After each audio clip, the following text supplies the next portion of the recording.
Viewers, আমি এই যে বিকেলে নাস্তার জন্য বড়া তৈরি করব। এখানে দেখতে পাচ্ছেন এটা আছে মুসুরির ডাল আর মটর ডাল ভিজিয়ে রেখেছি। আর এই যে এখানে আছে পটলের লোতা। তো এইগুলো ছোটো ছোটো করে যে কেটে নিয়েছি, এটা ব্লেন্ড করে নেব। তো আমি প্রথমে ডালগুলো ব্লেন্ড করে নিয়ে তারপরে ওগুলো ব্লেন্ড করব। আমি ডালগুলো ব্লেন্ডারে চারে দিয়ে দিচ্ছি। পানিটা নিংড়ে দিতে হবে।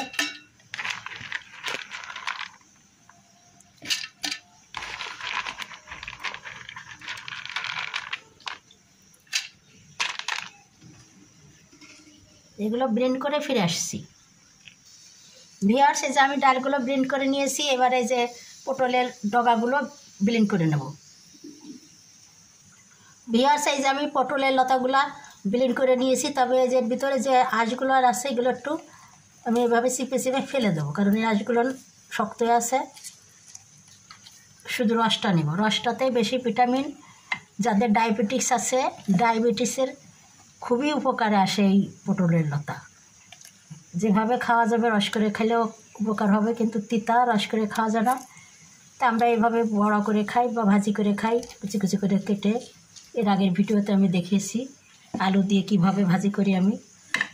এই যে এভাবে একটু চিপে চিপে নিচ্ছি, বড় আঁশ করে ফেলে দিচ্ছি।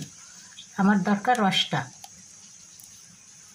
এই রসটা ডালের সঙ্গে মিশিয়ে দেবো। তো সম্পূর্ণটা দিব না, সম্পূর্ণটা দিলে বেশি তিতো হয়ে যাবে। আমি কিছুটা রেখে দিয়ে ওইটুকুর সঙ্গে যতটুকু লাগবে ততটুকু আমি মিক্সড করে নেব। ভিউয়ার্স, এই যে আমি রসটা ব্লেন্ড করে এতগুলো রস হয়েছে, কিন্তু আমার এতগুলো রস দিয়ে দিলে খেতে পারা যাবে না। তা আমি এই 3 টেবিল চামচ মতন দিয়ে দিলাম। আর এই বাকিটা পরে ডাল ব্লেন্ড করে মিক্সড করে খাওয়া যাবে। আমি ফ্রিজে রেখে দেবো। এর সঙ্গে একটু শক্ত করার জন্যে সামান্য একটু ময়দা দেবো। চাউলের ময়দা, গমের ময়দা মিক্সড করা আছে, দিয়ে দিলাম।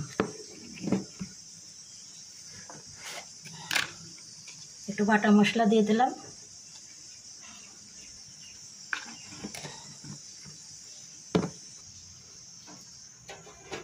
স্বাদ মতো লবণ দিয়ে দিলাম। হাফ চা চামচ হলুদের গুঁড়া, পেঁয়াজ কুচি। ধনের পাতা নাই, ওই জন্য ধনের পাতা দিলেও হবে। আর আমি সেই সঙ্গে এরকম করে কয়েকটি মরিচ কুচি কুচি করে কেটে দেবো। এইভাবে মরিচ কাটলে হাতে ঝাল লাগে না।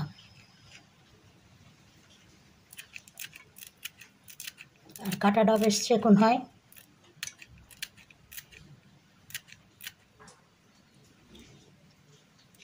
একটু ঝাল ঝাল হলে খেতে ভালো লাগবে।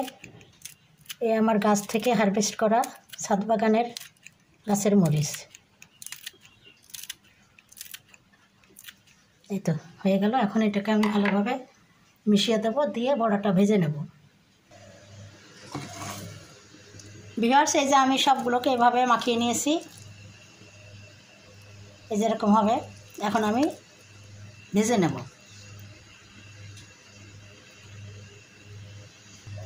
একটা কড়াইতে তেল গরম করতে দিয়ে দিয়েছি। এখন এইভাবে এরকম শেপ করে করে দিয়ে দেবো।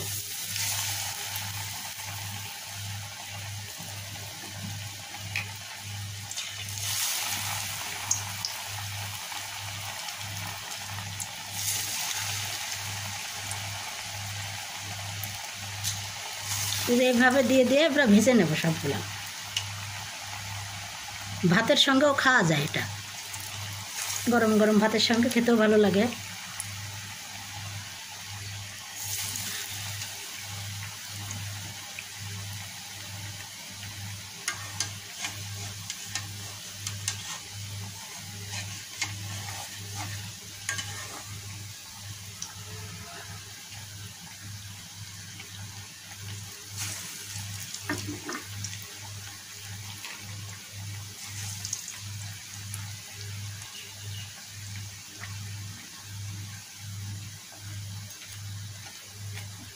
জালটা একটু কমিয়ে দিয়েছি, কারণ বেশি জোরে জাল দিলে ভিতরটা কাঁচা থেকে যাবে আর উপরটা পুড়ে যাবে। ওই জন্যে জালটা কমিয়ে দিয়েছি। এখন উল্টিয়ে পাল্টিয়ে একটু মড়মড়ে করে ভেজে নেব। এই তো আমার বাদামি করে ভাজা হয়ে গেছে, আমি এবার উঠিয়ে নেব।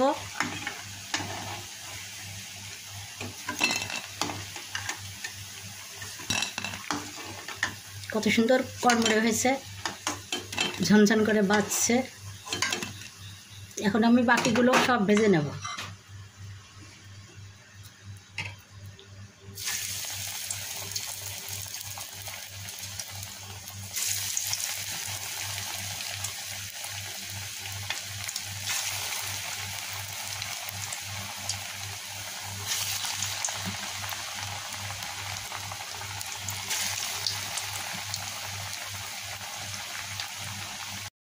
এই তো ভিউয়ার্স, আমি সবগুলো বড়াই যে ভেজে নিয়েছি বাদামি করে করে, একদম কড়কড়ে মরমরে করে।